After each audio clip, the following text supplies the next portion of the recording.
how do I talk about Echoes of Mystralia without referencing the game that is so clearly incredibly similar to it? Because it is, in so many ways, cut from the same cloth as a certain isometric roguelike that stars members of the Greek pantheon and rhymes with ladies. But listen, it is unique, it does have plenty of its own ideas and lots to love, but is its voice loud enough to be heard beyond the comparison? And will it be looked at favourably when it launches into 1.0? Well, I suppose time will tell. Or I will tell you right now. Whatever you prefer, really.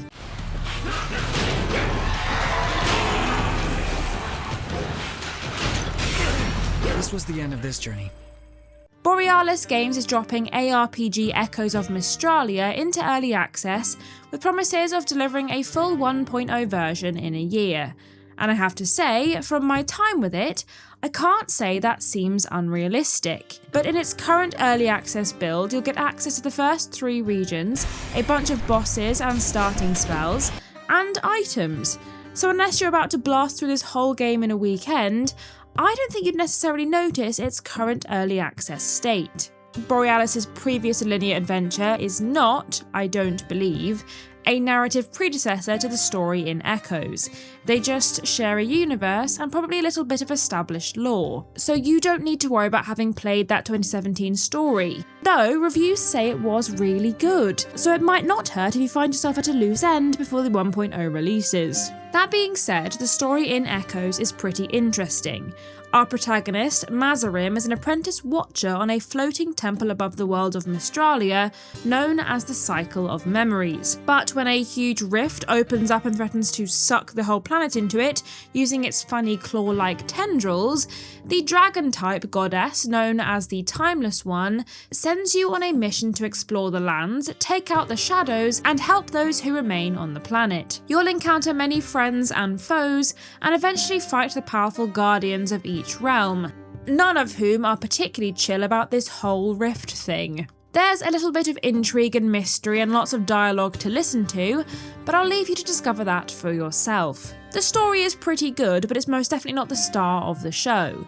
If you play games exclusively to enjoy a deep narrative with depth at every turn, then this one won't necessarily get your rocks off.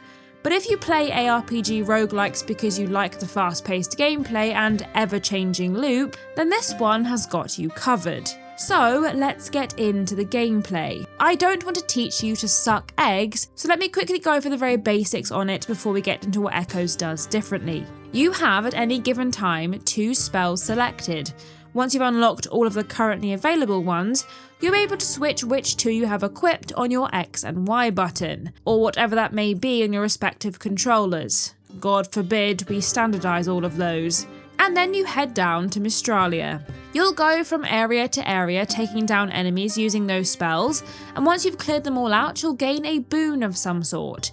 A charm, a spell modifier, soul beads, or one of the other currency types. Once you've gained that, you may get to choose which room to progress into next, rinsing and repeating until you either die or take down the boss at the end of the area. If you die, you'll be spat back out to the temple to spend any currency you may have acquired, and then do it all again. Like I said, your usual affair. But Echoes of Mystralia does do a few things differently to others, namely in how much you get to choose how you play through it. Spellcrafting is the big selling point here. The thing that I would agree sets it apart from others of its kind. Every spell you have has a series of variants, unlockable after you've unlocked the 4 base spells, and only if you have enough of the respective currency. And each variant has a certain number of slots that can be filled with memories you pick up. These can be anything from damage types to buffs, to the very way these spells are cast. You can link buffs together to create hefty combos, or just mix and match to see what kooky spells you can craft.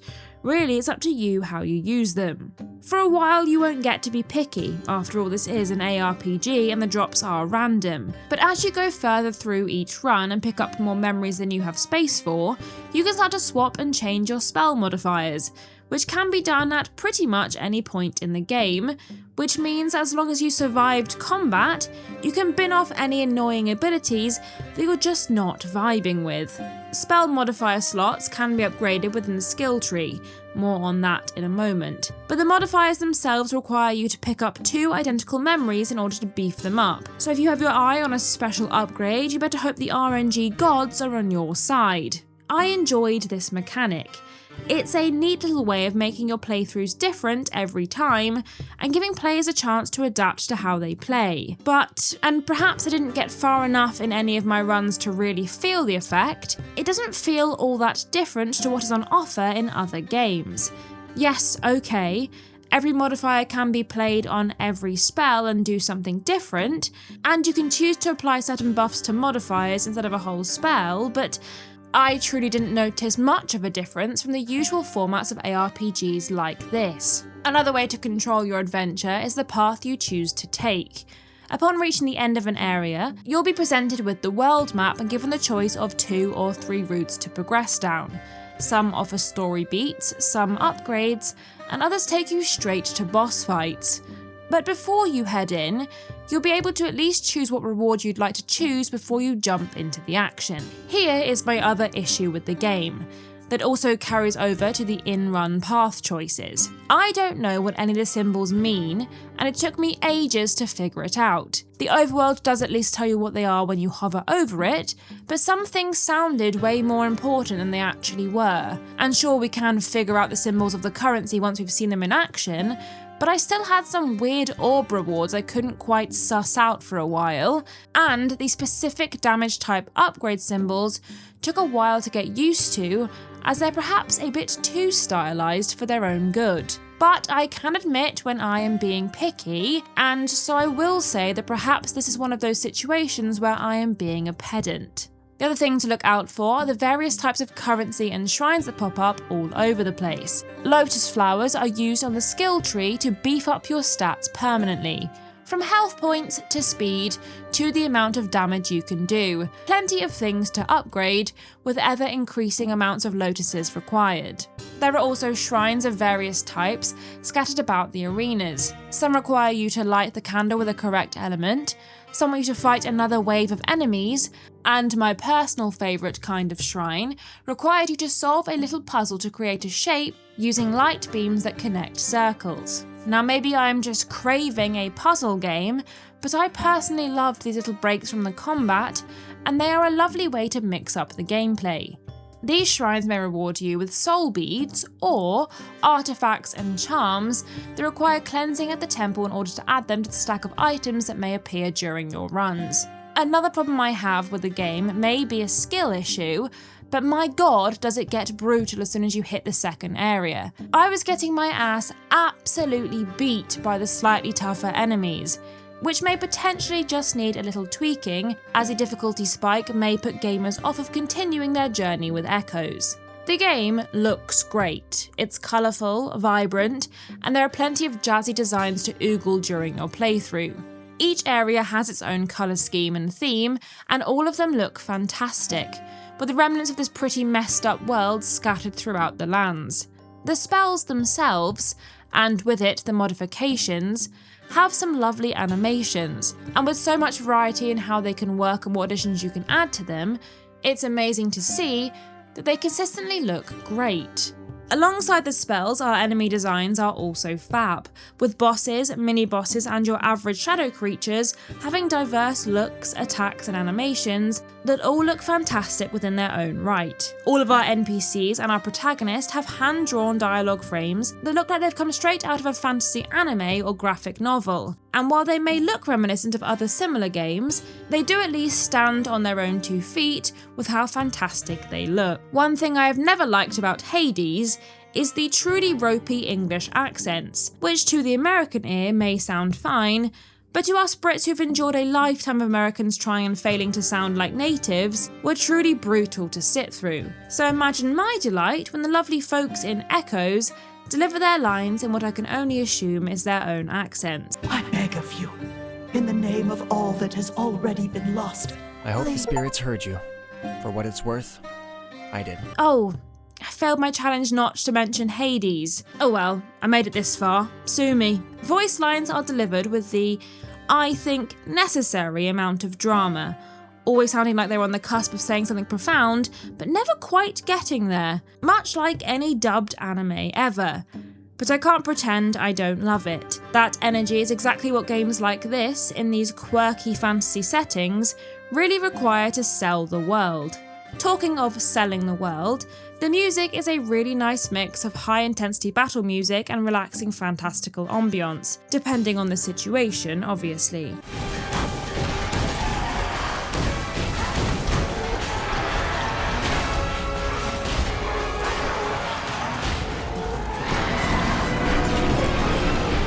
For the first time in my reviewing history, the majority of my playtime was spent on the Steam Deck, travelling back and forth on a train. And if there is one thing this game does well, it's be a fab little travel companion. Just don't ask the poor Scottish lady sat next to me for her opinion. Not sure me swearing under my breath every time I died was a relaxing train energy she was hoping for. The game runs at a solid 60 FPS on the handheld, though you will need to have the settings on low to get that consistency, which, despite the name, is not really noticeably less than its high counterpart on PC. On the small screen, it looks really rather good. There is a little bit of a lengthy load into the game on both PC and deck, and occasionally during play, but according to the devs, that's being solved in an upcoming patch, and given it is launching into early access, there are certainly much worse problems to be dealing with. Look, I'm not going to sugarcoat it.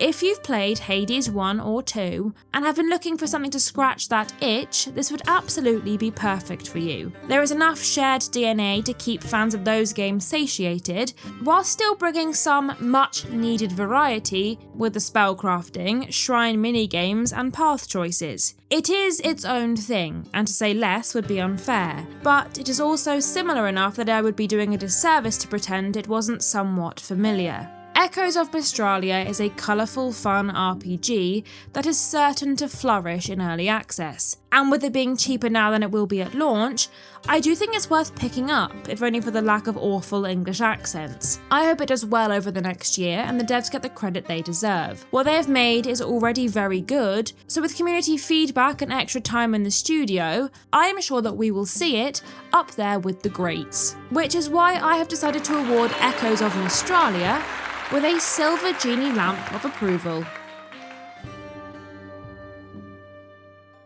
Thanks so much for watching, everyone. If you enjoyed today's video, don't forget to hit that like button, subscribe to the channel to help us continue to be able to bring a voice to the voiceless. Join the over 60,000 indie warriors that have said goodbye to the gaming echo chamber.